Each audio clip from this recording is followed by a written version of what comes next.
وبركاته نحمده ونصلي على رسوله الكريم أما بعد فأعوذ بالله من الشيطان الرجيم بسم الله الرحمن الرحيم رب اشرح لي صدري ويسر لي أمري واحلل عقدة من لساني يفقهوا قولي فأعوذ بالله من الشيطان الرجيم بسم الله الرحمن الرحيم المال والبنون زینت الحیات الدنیا۔ تمام تعریفیں اسی اللہ رب العالمین کے لیے لائق اور زیبا ہیں جو جس کو چاہتا ہے لڑکیاں عطا فرماتا ہے، جس کو چاہتا ہے لڑکیاں عطا فرماتا ہے، اور جس کو چاہتا ہے لڑکے بھی دیتا ہے لڑکیاں بھی دیتا ہے، اور جس کو چاہتا ہے لڑکیوں سے بھی محروم رکھتا ہے اور لڑکوں سے محروم رکھتا ہے۔ لاکھوں درود و سلام ہو جناب محمد رسول اللہ صلی اللہ علیہ وسلم پر کہ آپ کو ہادی بنا کر مبشر بنا کر ہم تمام کی طرف مبعوث فرمایا۔ ناظرین، آج ہم جس ٹاپک پر بات کرنے جا رہے ہیں ہمارا ٹاپک ہے اولاد کی تربیت۔ آپ اور میں سبھی جانتے ہیں کہ اولاد انسان کی بہت بڑی کمزوری ہوا کرتی ہے۔ اولاد کی خاطر انسان تڑپ جاتا ہے، اولاد کی خاطر انسان بے چین ہو جاتا ہے۔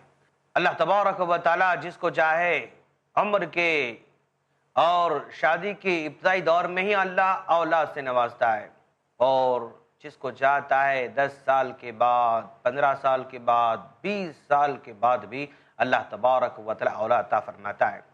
وہ جس کو چاہے لڑکے بھی دیتا ہے لڑکیاں بھی دیتا ہے، وہ جس کو چاہے صرف لڑکے دیتا ہے، وہ جس کو چاہے صرف لڑکیاں دیتا ہے، اور جس کو چاہے دونوں سے محروم رکھتا ہے۔ اگر وہ کسی کو اولاد دیتا ہے تو اس کا یہ مطلب نہیں کہ اللہ اسے راضی ہے، اور اگر اللہ تعالیٰ کسی کو لڑکے لڑکیاں نہیں دیتا ہے تو اس کا یہ مطلب نہیں کہ اللہ اسے ناراض ہے۔ اس کی رضامندی اور ناراضگی کا دار و مدار اولاد کے دینے اور نہ دینے پر بالکل نہیں ہے۔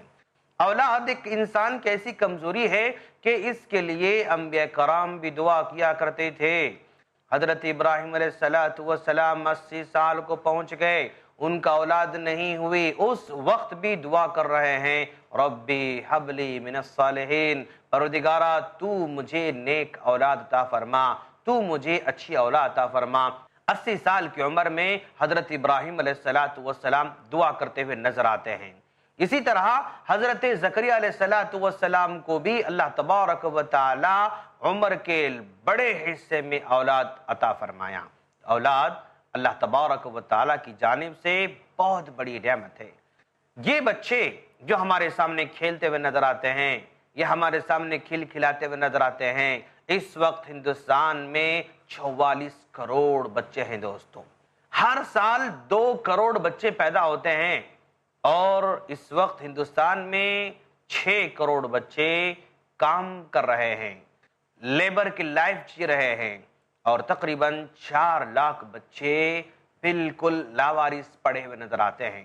کچھ لڑکے سڑکوں پر نظر آتے ہیں، کچھ لڑکے کسی ویران بلڈنگ میں نظر آتے ہیں، کچھ لڑکے گاؤں میں نظر آتے ہیں، کچھ لڑکے جنگل میں نظر آتے ہیں۔ تو اس طرح 4 لاکھ بچے بالکل لاوارث نظر آتے ہیں۔ تو یہ بچے، جن بچوں کو دیکھ کر ہم خوش ہوتے ہیں، جن بچوں کو دیکھ کر ہمارے آنکھوں کی ٹھنڈک محسوس ہوتی ہے، جن بچوں کو دیکھ کر ہماری تھکان دور ہو جاتی ہے، ان بچوں کے تربیت کے لیے ہر آدمی سوچتا رہتا ہے۔ کچھ لوگ صرف سوچتے رہتے ہیں لیکن کرتے کچھ نہیں ہیں، اور کچھ لوگ بہت کچھ کرتے ہیں لیکن سوچتے کچھ بھی نہیں ہیں۔ کچھ لوگ اپنے کاروبار میں اتنے مصروف ہوا کرتے ہیں کہ انہیں اولاد کیا کر رہی ہے کوئی خبر نہیں ہوتی ہے۔ کچھ لوگ بزنس میں اتنے مصروف ہوتے ہیں کہ اس کے بچے کیا کر رہے ہیں انہیں کوئی خبر نہیں ہوتی ہے۔ کچھ لوگ فارن ٹرپس میں اتنے زیادہ بزی ہوتے ہیں کہ گھر میں کیا ہو رہا ہے انہیں کوئی خبر نہیں ہوتی ہے، اور کچھ لوگ گھر میں رہتے ہوئے بھی اپنے بچوں سے اجنبی محسوس ہوتے ہیں۔ کچھ لوگ گھر میں رہتے ہوئے اپنے بچوں سے بہت ہی قریب ہوا کرتے ہیں۔ ناظرین، آج کی اس مجلس میں ہمیں جاننے کی کوشش کریں گے کہ ایک ماں باپ کو اپنے بچوں کی تربیت کیسے کرنا چاہیے، کس انداز سے کرنا چاہیے، اسی کو جاننے کی خاطر آج ہم آپ کے سامنے بیٹھے ہوئے ہیں۔ ناظرین، اگر آدمی صحیح معنی میں حقیقی طور پر اپنے اولاد کی تربیت کے بارے میں فکر مند ہے تو اس آدمی کو چاہیے کہ نکاح کرنے سے پہلے وہ اپنے اولاد کے بارے میں سوچے۔ آپ تعجب کریں گے کہ نکاح کرنے سے پہلے اولاد کے بارے میں کیا سوچیں گے، نکاح کرنے سے پہلے اولاد کی تربیت کے سلسلے میں کیا غور کریں گے؟ تو ناظرین، ہاں، اولاد کی فکر، اولاد کی تربیت نکاح کرنے سے پہلے ہمیں سوچنا ہوگا۔ وہ کیسے؟ نکاح کرنے سے پہلے آپ کو کسی دیندار عورت کا انتخاب کرنا پڑے گا۔ تنکح المرأة لأربع لمالها ولجمالها ولحسنها ولدینها فاظفر بذات الدین تربت یداک۔ اللہ کے رسول صلی اللہ علیہ وسلم نے فرمایا عام طور پر عورت سے نکاح 4 چیزوں کی وجہ سے کیا جاتا ہے۔ کوئی مال دیکھ کر نکاح کر